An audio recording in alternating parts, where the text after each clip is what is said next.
Today marks the 3rd year after my dad's passing.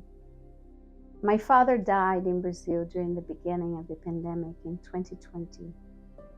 He suffered a heart attack and during recovery ended up catching COVID in the hospital. After 1 month being hospitalized, he passed. This story is my story, the story of my family. And it is also a similar story to so many brothers and sisters on this earth. My father received his last family visit on his 80th birthday from my sister, and the rest of the family was able to see him via Zoom. After that day, he was not allowed to receive visitors. Nobody was. We didn't have access to his medical condition for many days. A doctor, my sister's friend, went to visit my dad and to explain what was happening. He visited my dad in a loving way, as one of us. My father was put on a ventilator in his last couple of days. A couple of hours after his death, we watched his burial via Zoom with only 10 family members allowed, and the grave diggers wearing hazmat suits. No priest, just us. Those physically present held hands and prayed, and we all thanked and cried. We grieved like many. We were all grieving. Dr. Sunil Dand, an internal medicine doctor who was in the front line during COVID, says it was the biggest crime against humanity, allowing people to die alone, no family members to hold their hand, to be with them. What have we learned? What have we been allowed to know from what happened? Who do we trust? My father was gentle, kind, honest, and hard worker. A great dad with the spirit of a little kid. He lives on within me and guides me in my work as a holistic practitioner, a work that brings me even closer to him. What have we learned? We are inhabiting a physical body that needs proper care, proper exercise, proper hygiene, proper food, proper rest. An instrument that connects us to something greater than us and to one another. Do we take accountability for our own health, or do we expect others to? What we think, do, and consume becomes the temple we inhabit. By consciously living, we empower ourselves and honor the sacredness of this life. In honor of those that lost their lives during those challenging times on earth, we must know who we are, what our physical suit needs, what our emotional needs are. Did you know that the lack of vitamin D was a great factor in more severe infections during the pandemic? This is a fact. Have you checked your levels? Get in the sun. Did you know that eating organic food free from pesticide for those that can afford is critical for having a healthier body? Did you know that unhealthy body weight contributes to so many issues in the physical body? Exercise is very, very important to all of us. Being part of a community is very important for our emotions and for our heart, for our well-being. Hugs are awesome. My dad gave the best hugs. If there is not a community close to you, create one. Start something new.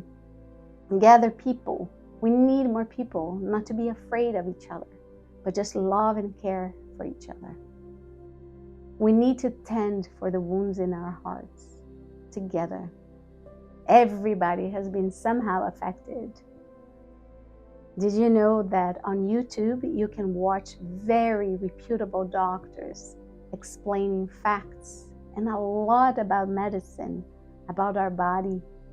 They are teaching real classes on vitamins and supplements, on nutritional values of the foods we eat, what to avoid eating. With all the stress and the emotional pain we have been through, have you looked for a spiritual practice or an energy healing practice? Meditation, Qigong, Tai Chi, yoga, nature walk. Tree hugging is incredibly powerful, although some might feel awkward about that. You shouldn't miss out on the benefits. Invite others to hug a tree and thank Mother Earth for all the blessings we receive on a daily basis. Know your neighbors and root for their well-being and success. Did you know that volunteering is a phenomenal way to calibrate your emotions and even heal yourself? Give, not to the point of depletion, just simply because you love so much and your heart is full and grateful. Start the Power of 8 group. What is that, you might ask? Check out Lynn McDougall's book, The Power of 8. We have started one in my community, and I have to say, focused healing intention is one of the most amazing and powerful things we can do for one another. Give it a try. Let's learn how to grow food and share it with one another. Check out the documentaries, The Need to Grow and Kiss the Ground. Sign up Gaia TV and watch documentaries on esoteric subjects, on energy healing, on yoga. Watch real scientists talking about the physics of energy healing, talking about consciousness and all that is invisible to the eyes and all that is considered miracles. Do you know Bruce Lipton or Greg Braden? Have you heard of Dr. Joe Dispenza? This trio is a powerhouse of knowledge, and after learning with them and experiencing for yourself, you might get the conclusion that we are indeed powerful beings beyond measure. Let's gather our tribe and be rebellious by being so healthy, so loving, by chanting together, by celebrating life together, by turning off our phones and remembering to put a tape on the cameras of our electronic devices. After all, awareness and precaution never hurt anyone, if you know what I mean. To all women, let's gather in circles and heal our wounds. Let's create together and give ourselves permission to grow old naturally, to be the wise elders of our community. Dance together. Go to sound baths. Check out who Jonathan Goldman is and start using tuning forks. Be your family primary energy healer and start defying the odds. Learn that when someone says there is no cure, what they really mean is they simply don't know what else to do, not that a way doesn't exist. Boy, if you knew all the miracles I have witnessed. Nowadays, everybody wants to try ayahuasca and mushrooms. Did you know that these are part of ancient shamanic healing practices? They are called plant medicines or plant teachers. It took a lot of courage and wisdom to preserve and share this knowledge with us today. By learning about their origins, we honor those who came before us and hold them as sacred. Shamanic practices can help us awaken and heal our way out of generational family traumas. Check the work of Alberto Villoldo with the Four Winds Society. Become a shaman yourself. Check his phenomenal books. One in particular is very important for the times we're living today. Grow a New Body.